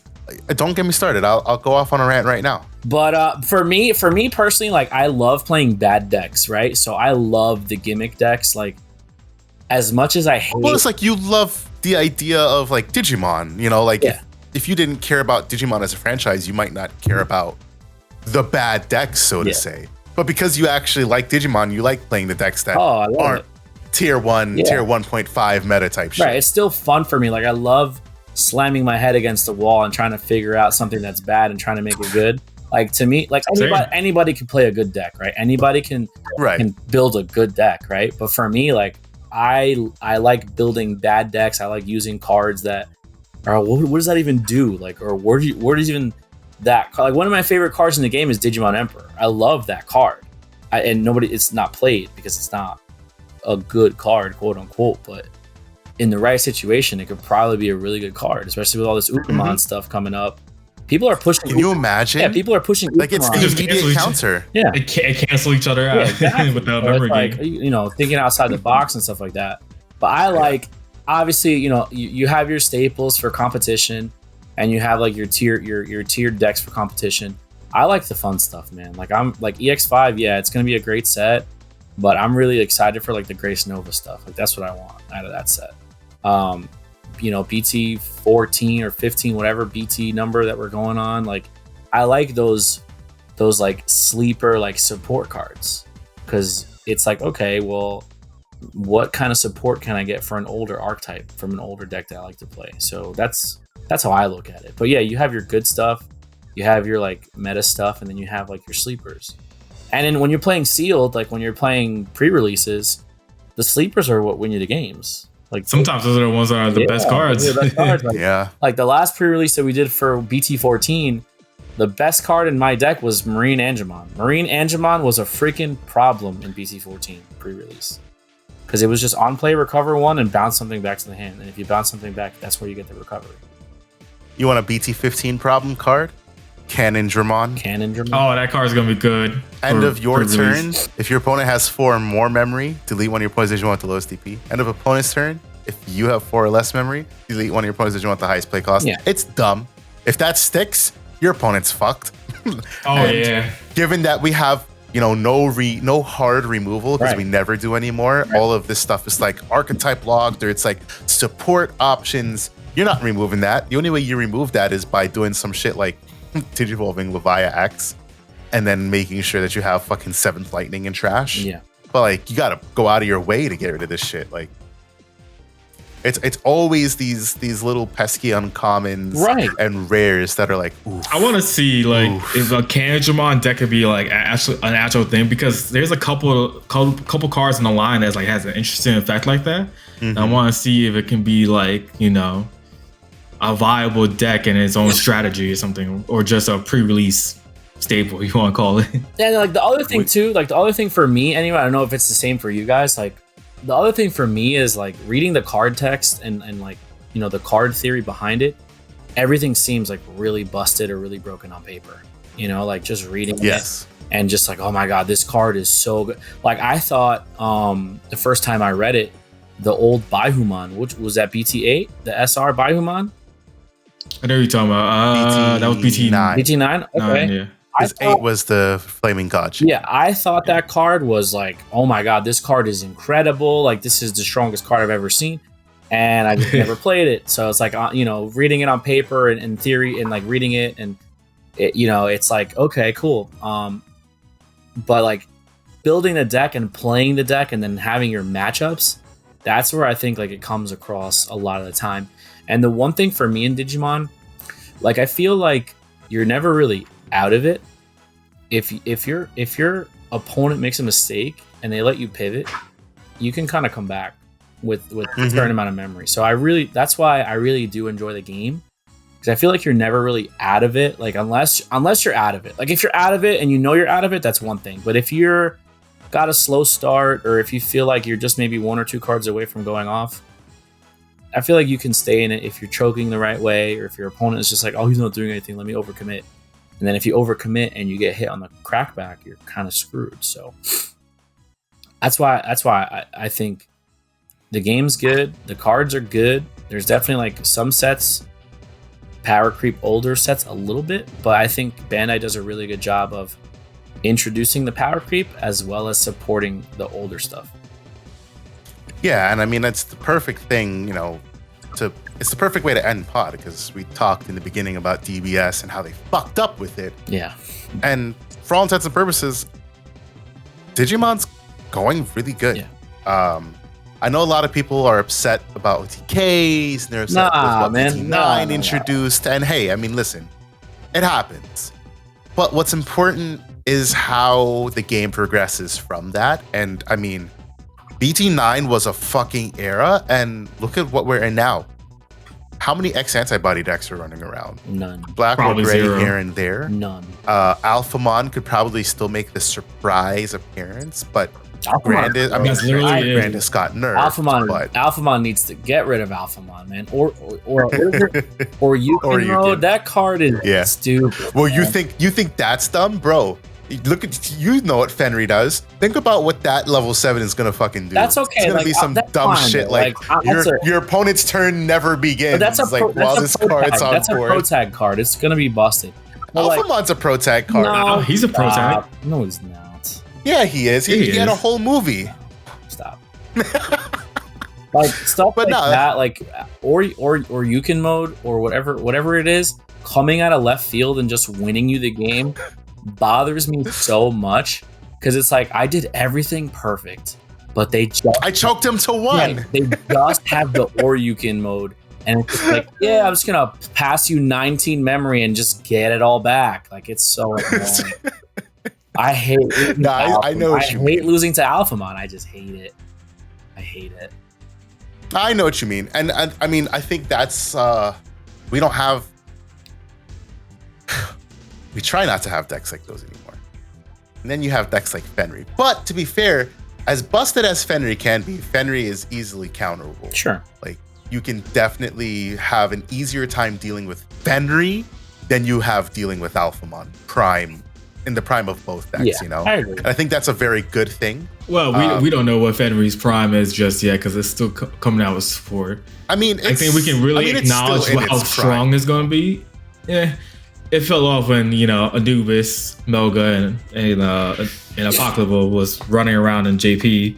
So I don't want to say just yet, because we know it's getting more support in the next set in BT17. Right. So like once we know what that 7 does, then we can say, all right, this is as strong as Alphamon was, or vice versa. Yeah. Which I cannot wait to see what this motherfucker does. Yeah, and then like what Dan was saying about Anubis and Fenry and all that stuff. Like I think Bandai and Digimon, like they've kind of figured out the whole, we need to support better decks with archetypes as opposed to just good stuff.deck. Like I don't feel like there's a lot of good stuff.deck like decks in this game. Like I don't think there's anymore.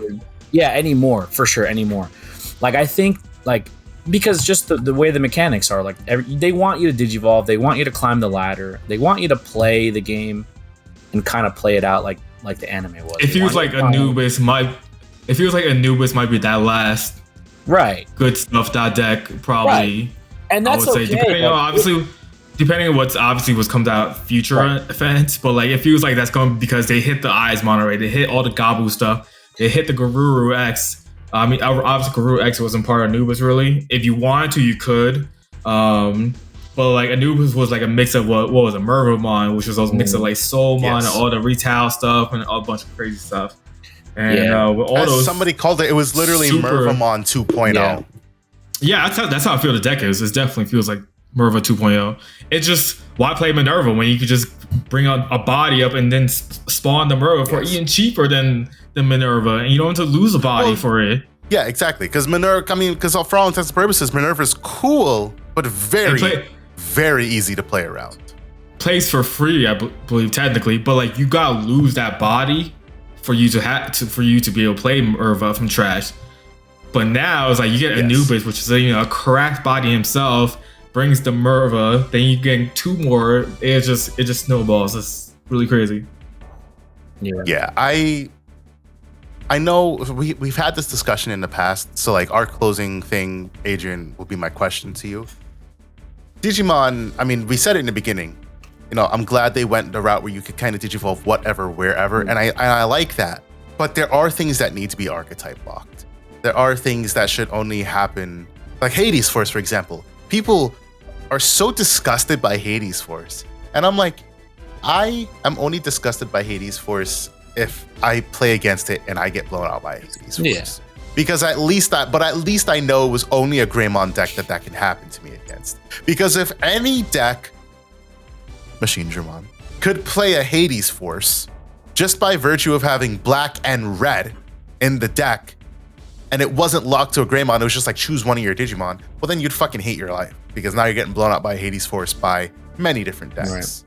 And One Piece has that problem currently, where some cards are leader locked, some cards aren't, and people are like, we need more cards to be leader locked. Digimon is pretty much had a good balance of that. I mean, Red Hybrid does some stupid shit. Ukomon and Red Hybrid is disgusting. And then there's Blitz Omni and the Gravity Crush. But you know what? We're fine with it. Like, it's not like it's overly busted or anything. Right. It's just as long as we don't get to that point where we're like, fuck, that's something that should have been just for that particular deck, i.e. Anubis and Merva, Right. Right. The perfect example. But so that would be my parting question, Adrian. Like, how do you feel about, introducing more archetype locked support in the game rather than just that generic stuff? Because there's a crowd for both. So for me, I'm all for with them experimenting and introducing cards into the game. They're going to help progress the game. Like, if you're going to regress or if you're going to oppress the player base because you're making these overpowered cards that are only going to be used in certain situations, then that becomes a problem. So the thing that I like that they have done is the little black box text. I think is really good, because so agreed. When I first started playing Digimon, I was like, oh, you can just digivolve wherever you want. Okay, that eventually is going to get busted if they start making stronger cards. But the fact that they introduced the black box text and they're like, okay, well, you have this Agumon that can evolve for free on a Koromon, or else you have to digivolve it for 1. So they're not making you play a certain way, but they're rewarding you for leaning into an archetype, right? Which is good. So it kind of keeps it more streamlined. My thing is, I think they need to like revisit the whole option aspect of the game, because I think like they're lacking on options. Like, options are just, there's like maybe a handful of good options in the game, and the rest are just like, it's a good card, but do I really want to play it? Like, am I gonna fit it in my 50? The 50 is not a lot of cards, because you're starting. Would you like to go up to 65? 60, I think I don't think it's you're not starting with 50 cards. You're starting with 40. You're starting with 40. You have your security and you have your opening hand. And those cards, unlike Dragon Ball, don't come to hand. Correct. So you have 5 sources that are most likely you're never gonna play. If you get a security bomb, fantastic. If you get a tamer in there and it gets played for free, awesome. But how often is that happening? So I think that as far as deck construction, it should be 60 cards, because you have your 5 security, you have your opening hand, and then you have your 50 cards in your deck. So I think that would be a little bit better, especially because I'm finding it a lot tighter now when I'm building decks, because there's a certain amount of ratios that you want to fill. Like, you want your 11 to 12 rookies, you want your 9 to 10 champs. Like, you want your ratios so you're consistent.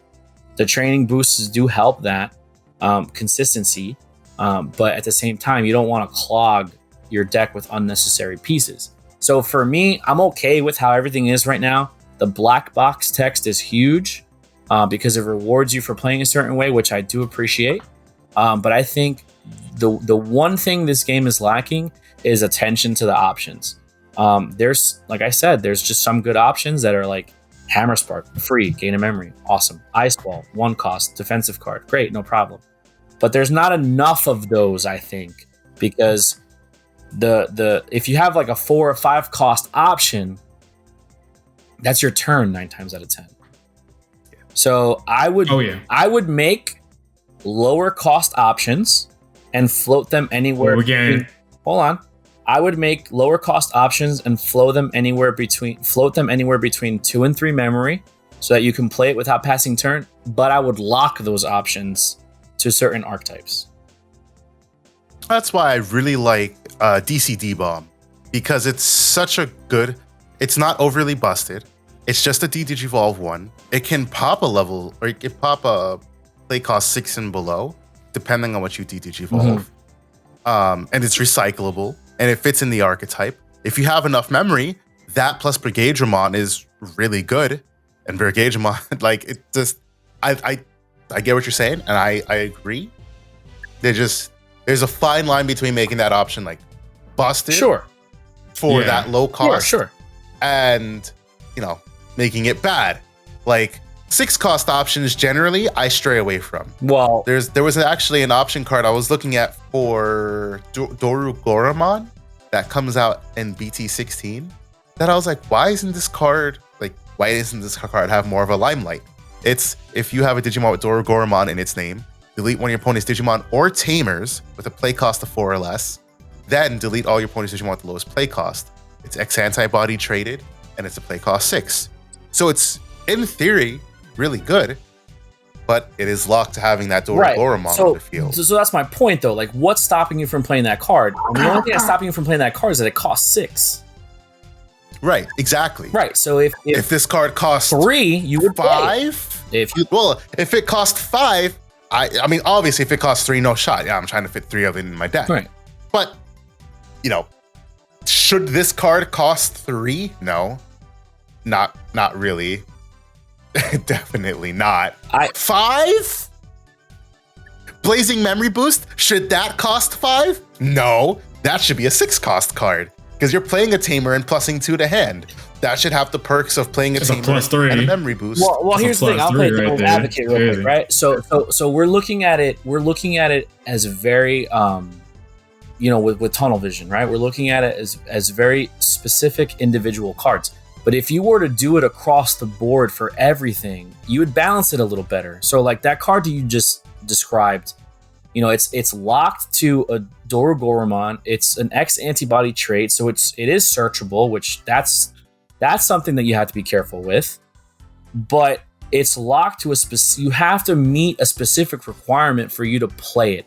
And my thing is, okay, if I'm meeting that specific requirement to play this card, why am I being punished to play it and it costs 6? Because most of the time you're gonna play that card and it's gonna end your turn. It's gonna end your turn, and it's only gonna be beneficial to you by playing it if you have a Memory Tamer starting at 3, and your opponent has a Memory Tamer. It's gonna push them to 3. That's where you're gonna get your most value out of that 6 memory, right? So why should I be punished for maybe 3 is a little too inexpensive. Maybe make it 4. So if you have a Memory Tamer, you're choking your opponent to 1, and then the chess match begins. But my problem is, like, Heaven's Judgment, right? I love that card. I think that card is fantastic, and it rewards multicolor usage, but it costs 7. Now, with the new Magnamon X antibody being 3 colors, I can see it being a problem, and you'll get a lot of value out of it because it's... Bro, that's like 28. Yeah, it's 28, so I get it. But that's one card. Divas can use that card and abuse the shit out of it because they have all colors. So I get it. There's certain cards that you got to be very, very careful with when you do it. But I think if you look at the card types in Digimon, there's Tamers, and there's options. And the least played cards in the game are options. So for sure, I'd agree. So and Digimon do so much now. Like you have Searcher rookies. You've got Inheritables that give you Sec +1. You've got inheritables that gain you memory. You've got inheritables that give you plus DP. You've got protection. You've got all this stuff. So it's kind of like the option is the low man on the totem pole, unless it's like a free option, like an X antibody or like a hammer spark or like an ice wall that only costs 1. You know, like look at Gravity Crush, right? Gravity Crush is my main reason why I talk about something like this. Gravity Crush is a free cost option. It's a bad card because it gives your opponent whatever 2 memory at the end, an extra 2 memory at the end of your turn. But in a vacuum, it's an excellent card because you're playing it for free and you're giving yourself extra memory on your turn to do whatever the hell it is that you need to do, and that might win you the game, or that might put you in a position where at the end of the turn it's choking my opponent. Right, exactly. So that's my whole point. Like a card like Gravity Crush, as generically good as it is, you know, there's only 3 or 4. There's only a X antibody I don't really consider anything because it's white, but there's a Hammer Spark is blue, HPD is green and it's at 1. And then Gravity Crush should be at 0. Right. Though.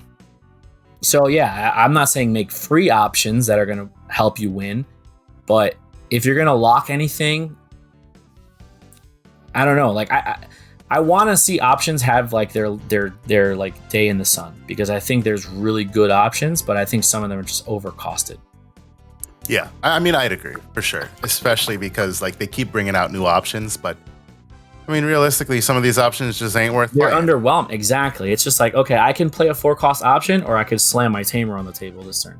But like, I think you bring up a good point. I mean, we have, you know, Metropolitan Police Department, Community Safety Bureau, Cybercrime Division, Investigation Unity 11, Digimon Crime Response Team, which is a 3-cost option for D Police. That is a main effect to reveal top 3, add a D Brigade or D Police card, put the rest to the top of the deck, and then place in your battle area. And then the delay is to reveal top 3, play a D Brigade or a D Police with a play cost 4 or less, and then you trash the rest. So like it facilitates the game plan of the deck, and it warrants a spot because it's traded. Right. So it's something that you're most likely going to want to play. It's recyclable, right. It's searchable, right. And it's low cost enough that, right, if you're at 3 memory, you can definitely play this without passing turn and not needing to worry about it. Like I immediately don't look forward to BT 16 only because I'm like, fuck. How am I fitting these cards in my deck of 50 cards? Right. I wish we had a 60 card deck. 60 card would be great, and like maybe a side deck would be nice too, but that's neither. For future discussion. Yeah, But that's it. Let's wrap it up for today. You know, normally I ask Mike what his parting words is, and he normally tells the audience to wrap it before you tap it in one way or another. So Adrian, what's your parting words of wisdom? I know you got 4 kids, so you definitely don't wrap it before you tap it. Oh my God. Hey, you're one to talk to. You got 2 over there yourself, Arnie. I got 2. I stopped at 2. I started rapping it, boy.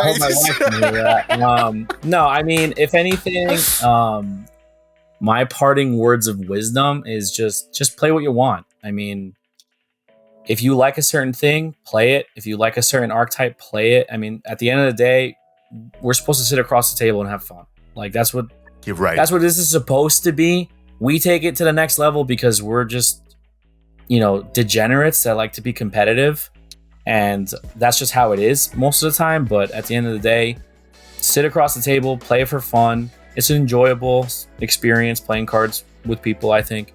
And definitely like don't let anybody, like any sweaty like try hard player discourage you. That's basically it. Heavy agree. That's it. Yeah, that's the words from DGU Adrian, boys. Yeah. Y'all can definitely look forward to seeing his mug on this podcast. Yes. He'll be here every so often. He'll be swapping places with Mike. Sometimes it'll just be Dan and I. Sometimes it'll be 3. Sometimes I might not be here. Probably not. I'll always be here. But yeah, that's it. That is it for today's episode of DigiPod, the digital podcast. So until we talk to you guys the next time, peace out. Catch you on the next one.